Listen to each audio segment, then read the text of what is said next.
That night, as he stood outside his apartment, he pulled out the slip of paper and stared at it. The clock was ticking. If Capital Holdings suspected he wanted out, he wouldn't have much time. The cab wound through the dimly lit streets of Abuja, heading toward the outskirts of the city. The farther they went, the fewer streetlights there were, and the more Olu's pulse quickened. He glanced out the window. Was he walking into a trap, or was this his only chance at freedom? Finally, the cab slowed to a stop in front of an old run-down building with faded paint and a rusted metal gate. The area was quiet, too quiet. "You sure you want to be here, boss?" the driver asked, looking uneasy. Olu hesitated for a brief moment, then nodded. "Yeah." Stepping out, he adjusted his jacket, scanning the surroundings. A single light flickered above the entrance. Before he could knock, the door creaked open slightly. Toba's voice came from the shadows. "You actually showed up. That's a good sign." Olu exhaled sharply. "I need answers. No games." Toba smirked. "Good, because there's no room for games where you're headed." He motioned for Olu to step inside. Olu hesitated, glancing at the darkened doorway. He knew one thing for certain. Once he crossed this threshold, there was no turning back. Taking a deep breath, he stepped inside. The door clicked shut behind him. The dimly lit room smelled of dust and stale cigarette smoke. A single table sat in the center, cluttered with papers, an old laptop, and a half-empty bottle of whiskey. Toba gestured for Olu to sit. "You're in a dangerous place, my friend," he said, pouring himself a drink. "But you already know that." Olu remained standing. "I need more than vague warnings. If you really know how to get out, tell me how." Toba exhaled, swirling the liquid in his glass. "There's no clean way out. You've already seen too much, done too much. But if you want to survive, you need leverage." Olu frowned. "Leverage?" Toba nodded.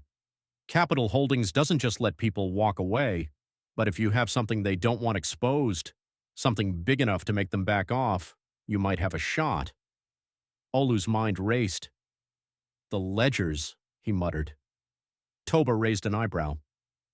"What ledgers?" Olu hesitated. Could he trust him?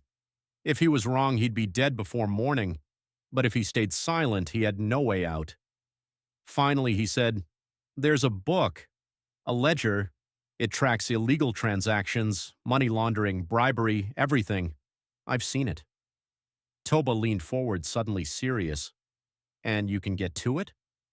Olu swallowed. "Maybe." Toba smirked. "Then you've just given yourself a fighting chance." But it was the only way out.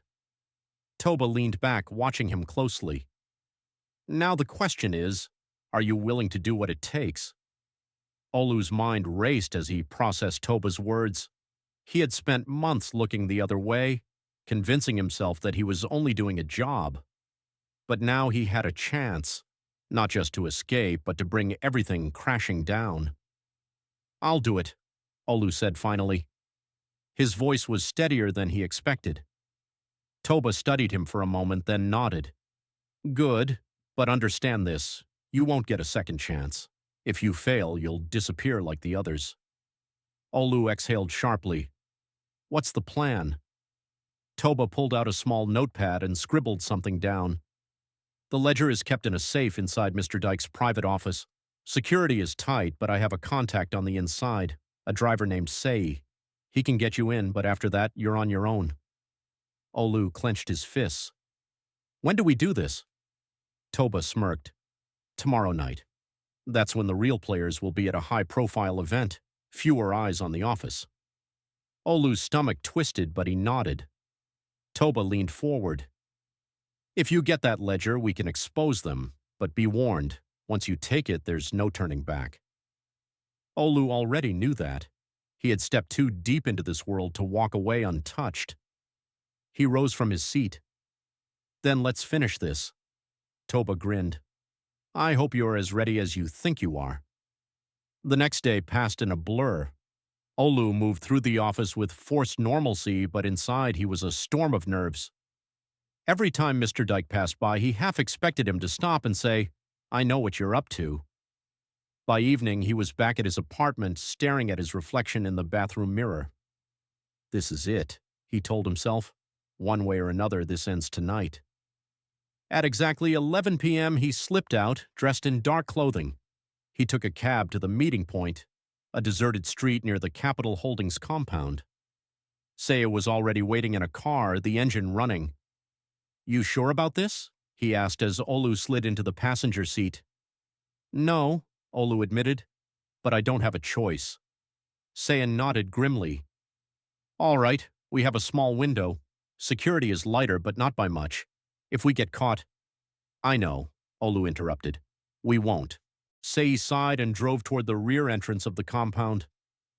I can get you inside, but after that, you're on your own. Olu exhaled. Just get me through the door. Sei stopped near the loading dock and handed Olu an ID badge. This will get you past the lower-level security, but be careful. If anyone asks questions, keep moving. Olu nodded, his heart pounding as he stepped out. The cold night air did nothing to steady his nerves. As he approached the staff entrance, he forced himself to walk with confidence. A guard barely glanced at his badge before waving him through. So far, so good.